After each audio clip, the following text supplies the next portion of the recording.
Some stories begin with a harmless greeting, a polite conversation, or a peaceful dinner. But they end with footsteps behind your back, an open window, or a figure standing still in the dark. Tonight, I'll tell you 3 real experiences from people who survived, but never slept the same again. The question is, are you brave enough to listen till the end? And if you're watching this alone, make sure your doors are locked, your curtains drawn, and the room stays lit. Because the scariest thing is often what you haven't yet seen. Story 1. The open window in the dark. I was 25 when I decided to travel solo to Rio de Janeiro. My favorite DJ was performing that weekend, and it had always been on my bucket list. I'd traveled alone before, and never had any issues.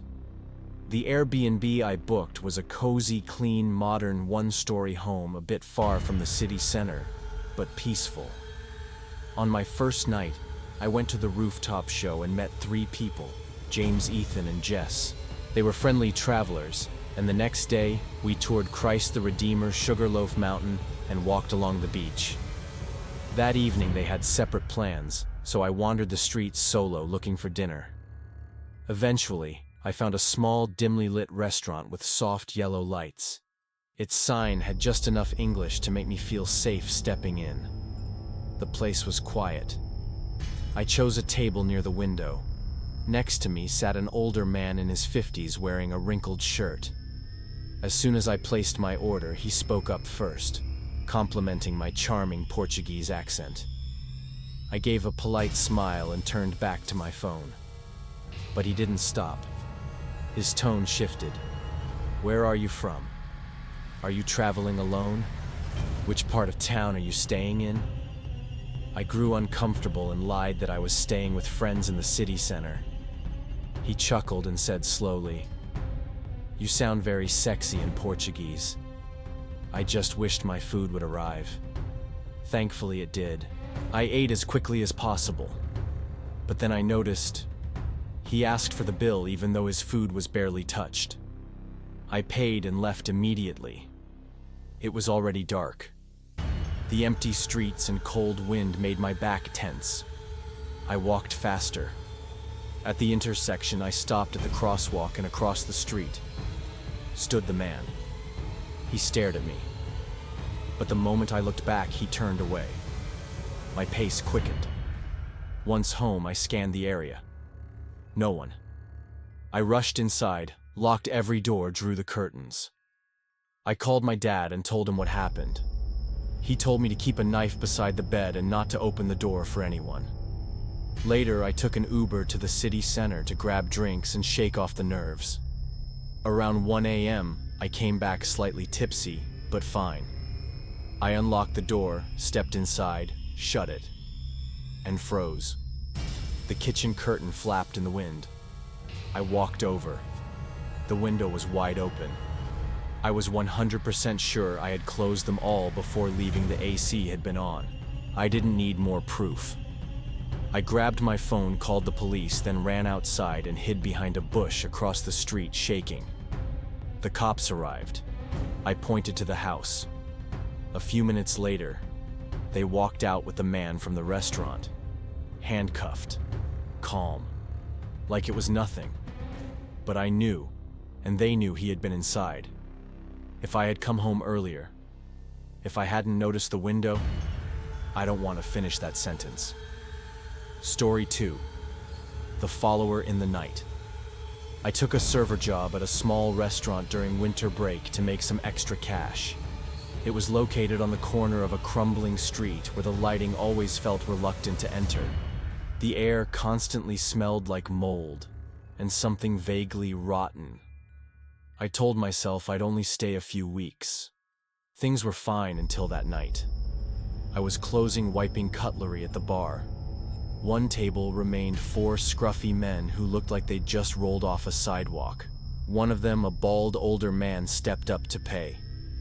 $42.50, I said calmly. He grinned, handed me crumpled bills, then leaned in and winked. "You free tonight, sweetheart?" I forced a smile. "Thanks. Have a good night." and turned away immediately. After they left, I cleaned up, changed, said goodbye to the chef, and started walking home only 10 minutes away, so I didn't usually take a ride. The street was quieter than usual. I had music playing through my headphones. Then a sharp whistle behind me. I turned. It was him, the bald man, standing across the street waving.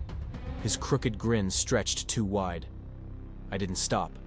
I picked up the pace. Footsteps followed. First distant, then closer. I turned into a side alley dimly lit by a single yellow lamp, and I ran. The footsteps behind me quickened too. I didn't look back. The world blurred. Just my breath and his. Then a hand grabbed my shoulder. He slammed me against the wall. "Don't scream. I'll slit your throat," he hissed, holding something sharp that shimmered under the light. I froze, but something inside me snapped. I dug my nails into his face, clawed at his eye. He shrieked, loud, guttural, clutching his face, staggering back. I ran. The door to my house appeared. Fumbling with my keys, I barely got it open. Once inside, I collapsed, trembling. My roommate heard the noise and ran out. When I told them, they were stunned. The next morning, I quit the job. The boss was nice, but I wasn't going to test my luck again. Story 3. Through the window, when a customer becomes a ghost. I was 19, working late-night shifts at a 24/7 diner to pay for college. Most nights were slow. One night around 1 a.m., a middle-aged, heavy-set, balding man walked in. His name was Trevor. From the first visit, he was sleazy, calling me the cutest server tonight with a greasy smile. I smiled back, "You have to in this job." After his meal, he left a $5 tip. On the receipt, he'd drawn a winking face with the words, "Call me." I crumpled the bill and tossed it. But he came back. Again and again. Always around 2 a.m. when the place was empty. I started to feel nervous. One night after I declined to give him my number, he said coldly, "You didn't call me, did you? No more jokes, no more flirting." His tone was flat. I replied, "I'm really not allowed to. It's policy." He stared and left. I thought it was over. Then a coworker texted me days later, "Hey, that guy asked for your real name." I might have told him. Sorry. I felt dizzy. The next morning I got a message, "I know you can't give your number." So I found it myself. No rules broken. I blocked him. Thought that would be the end. But after my shift that night, I found an envelope tucked under my windshield wiper. Inside were photos. Me at the diner, behind the counter. Me walking to my house, unlocking the door. Me inside my home, photographed through the window, pouring water. Hands trembling, I took everything to the police. They called Trevor and issued a warning. I quit my job, moved houses, and prayed I'd never see that bald head again. Every person in these stories survived, but none of them lived the same after. Their peace, their personal space, was violated. And fear, once it enters, never truly leaves. Have you ever experienced something like this? A stare that lingered too long? A voice outside your door? Share it in the comments below. Your story might be the next video. Don't forget to like, subscribe, and turn on the bell if you're ready to keep hearing the whispers in the dark.